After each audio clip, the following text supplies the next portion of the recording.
पहले तो ये भाई बाबर आजम के लिए तालियां बजाएं आप। क्या मतलब मर्द मुजाहिद, क्या प्लेयर है भाई। 162 की स्ट्राइक रेट, ओ हो। मैं कहता हूं जहन्नम की लानत तो ऐसी बैटिंग के ऊपर कि अपनी पूरी टीम को बर्बाद करके एक ही टाइप की बैटिंग करता है हमेशा और चला गया बंदा। जब आदमी ड्रॉप नहीं होगा पाकिस्तान कभी जीत नहीं सकती, ये बात याद रखना। सही कुछ तो शर्म कर लो यार, कुछ तो हया कर लो यार। मैं पागल हूँ, हम पाकिस्तानी लोग पागल है, हम बहरत है, हमारे मुंह पे कुछ बेवकूफ लिखा हुआ है। पाकिस्तान को इस T20 के अंदर शिकस्त हो चुकी है, बड़े मार्जिन से पाकिस्तान T20 के अंदर हारा है। 46 रन से जो है पाकिस्तान को शिकस्त हो चुकी है।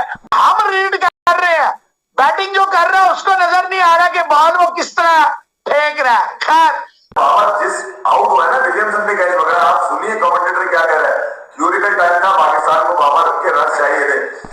कितना अनफॉर्चुनेट है, अगर सईम अयूब रन आउट ना होता शायद ये मैच जीत जाते ये लोग। इतना तगड़ा खेल रहा था वो लड़का। एक बार पाकिस्तान को बाबर के रन चाहिए थे, ठीक है, और बाबर आउट हो गए। ये कमेंटेटर्स के अल्फाज मेरे नहीं है, हम तो बहुत पहले से कहते आ रहे हैं कमेंटेटर्स को और पाकिस्तानी घंटे के फैंस को। आज अंदाजा हुआ है कि जो हम पिछले 3 सालों से कह रहे थे वो आज तक नजर आ रहा है कि अंदर का चमकता सितारा पाकिस्तान का कैप्टनसी मटेरियल 5 बाउंड्रीज खा रहे यार उसमें। चलो मान लिया 5 बाउंड्रीज खा के इतना डर गया, इतना सहम गया कि मिडिल में आपने बच्चों को लगा दिया यार। की तरफ से एक ही प्लेयर था जो कि देखने को मिला और जिसने आकर इंपैक्ट क्रिएट किया, और वो one and only Saim Ayub. क्या क्लासिकल उस लड़के ने इनिंग खेली है। फकर जमान, इफ्तिकार अहमद, आजम खान, ये ढीठ है इतना आदमी बाबर आजम। इसने कोई कोशिश नहीं करी कि मतलब उस टाइम पे सिंगल। नमस्ते दोस्तों, जय हिंद। एक नए अपडेट के साथ आपका बहुत बहुत स्वागत है। तो फ्रेंड्स, आपने इस तरीके से देखा कि न्यूजीलैंड और पाकिस्तान के बीच T20 मैच खेला जा रहा है, और आपने अभी देखा कि किस तरीके से पाकिस्तानी मीडिया पागल हो चुकी है, और लगातार पाकिस्तान की हार को देखकर तो और भी ज़्यादा पागल हो चुकी है। सबसे पहले एशिया कप से शुरू करते हैं। एशिया कप में इनका परफॉर्मेंस देखा आपने, वर्ल्ड कप में तो आपने देखा ही होगा कि कितने बुरी तरीके से ये लोग जीतते थे। हार नहीं, मतलब कितनी बुरी तरीके से जीतते थे, किसी भी तरीके से। 1-2 मैच जो इन्होंने जीते थे, उसके साथ ही फिर ये अभी ऑस्ट्रेलिया में इनका दौरा जो है ख़त्म हुआ है। कितनी बुरी तरीके से ऑस्ट्रेलिया ने बीट किया। इवन टेस्ट सीरीज़ आपने देखा ही होगा कि पूरा का पूरा ही इनको एकदम स्वीप कर दिया। ठीक उसी तरीके से अब इनका न्यूजीलैंड का दौरा स्टार्ट हुआ है। उसमें पहला T20 मैच आज खेला जा रहा था और बहुत ही बुरी तरीके से न्यूजीलैंड की टीम ने इनको बीट किया है।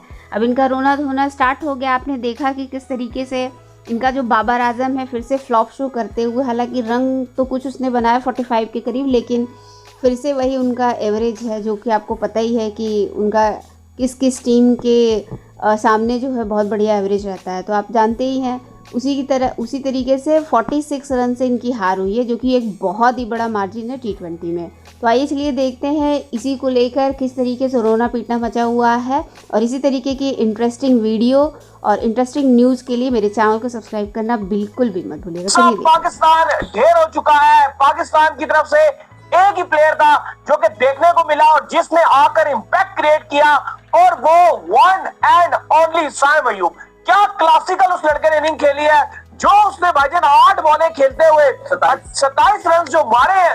मैं कहता हूँ वो 27 रन इतने कमाल के थे, इतने इंपैक्ट क्रिएट करने वाले रन थे, लेकिन उसको इस चीज का पता ही नहीं है कि भाई जो आपके क्रॉस में प्लेयर खेले हैं रिजवान, वो 36 बार जब बाबर आजम के साथ भी ओपनिंग करता था, वो टुक करके 36 बार बोलते हैं आजो जो बोलता है चले जाओ। वो बेचारा ठहरा सादा लड़का, कल का वो लड़का ठहरा, उस बेचारे ने कहा शायद मैं भागूंगा और ये रन हो जाएगा और वो भाग जाएगा, लेकिन रिजवान साहब ने कहा निकल वापस। रिजवान की बड़ी गंदी आदत है ये वाली, जो सही जो बात है वो ठीक है, आप फुल ब्लेम नहीं दोगे, लेकिन रिजवान की बहुत गंदी आदत है, बीच में रुक जाता है। नहीं बीच में नहीं रुक जाता, कॉले करता है, हर बॉल पे आजा रन हो ना हो, उन्होंने भागना हो या ना भागना, लेकिन वो दूसरे को कहते हैं तू आ जा, और बाद में बोलते हैं नहीं रुक जा। तो ये बड़े अजीब से बात है। क्लासिकल दाऊद आज उसने छक्के मारे ना, तो तालियां बजा रहा था यार। मैं कहता हूँ उस बंदे ने इंपैक्ट क्रिएट कर दिया, लेकिन उसके बाद भी बस मुझे समझ नहीं आती है कि आपके जो ये बैठे हुए पीछे या हफीज साहब या जो भी आपके शहनशाह अफरीदी है, वो भाई जब तुम खुद अपने आप को शहनशाह अफरीदी जमाल से ऊपर भेज रहे हैं, तो जब आपको पता चल गया एक मोमेंटम चल रहा है, उस मोमेंटम के तहत आप अगले नंबर पे फखर जमान को क्यों नहीं भेज रहे। चौथा ओवर आपने खेला पावर प्ले के अंदर 4 रन का, नहीं, दूसरी बात वो 16 मार रहा था एक ओवर में। दूसरा खुद भी वो पहले उठकर आ गए, मुंह उठा के शाहीन शाह अफरीदी आगे। आप मुझे बताओ, जमात से पहले आ रहा है। शाहीन शाह अफरीदी को अगर तो उनके रडार पे बॉल मिले तो वो मार सकती है, और आपने देखा था कि एडम मिल ने शॉर्ट पिच बॉल डाला, शॉर्ट पिच पे उनको समझ नहीं आया। वहां पे कहाँ खेल सकते हैं शाहीन शाह अफरीदी शॉर्ट पिच बॉलों को? वो तो इवन जो लाहौर कलंदर की तरफ से भी उन्होंने खेला था, हीरोइक नॉक खेली थी, वो उनको बॉलें आगे मिल रही थी, वो इसलिए मार दिया था। आमिर जमाल को पहले भेजना चाहिए था। और सॉरी टू से अली साहब, लेकिन जो सामा मीर है ना, वो इस टीम में मतलब ऐसे ही लगता है कि कोई घोड़ों के रेस में कोई गधा दौड़ रहा है। बिल्कुल हाथ पीछेगा, लेकिन ना उन साहब से बॉलिंग होती है, ना उन साहब से बल्लेबाजी होती है। कोई लीगें खिलवा लो तो बहुत तीर मार लेंगे। कॉन्फिडेंस देखिए कि आपके टॉप 4 में 4 बैटर्स हैं, फखर, बाबर और रिजवान। इन तीनों को एक तरफ कीजिए और साइम अय्यूब को एक तरफ कीजिए।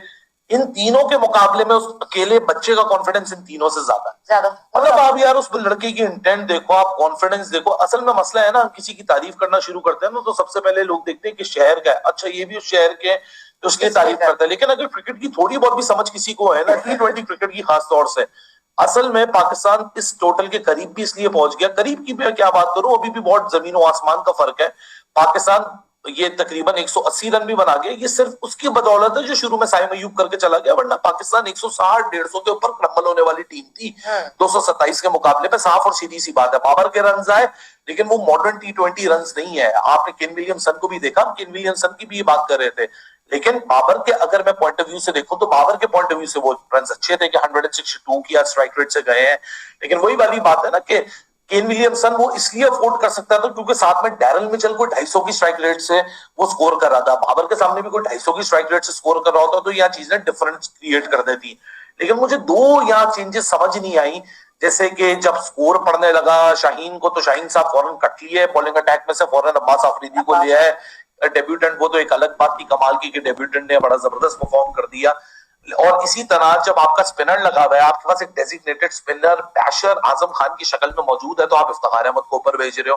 फिर आमिर जमाल इस वक्त ज्यादा कॉन्फिडेंट फॉर्म के अंदर है, बैटिंग को भी लेके भी, बॉलिंग को लेके भी। तो शाहीन शाह अफरीदी खुद उनसे ऊपर आ रहे हैं, जो बॉलिंग में भी स्ट्रगल कर रहे हैं, बैटिंग में भी स्ट्रगल कर रहे हैं, फील्डिंग में भी स्ट्रगल कर रहे हैं, हर डिपार्टमेंट में वो स्ट्रगल कर रहे हैं। सो आप क्या इस गेम पे बात करोगे? पाकिस्तान 46 रन से हारा है, लेकिन ये डिफरेंस जो मेजर है, ये आपकी बॉलिंग और फील्डिंग और आपकी बैटिंग कैपेबिलिटी ने क्या फर्क डाला है। आपके पास वो पावर हिटर्स नहीं है भाई, माजरत के साथ। आप 46 रन मसला नहीं है, मसला ये है कि आप 18वें ओवर में खत्म हो गया आपका गेम।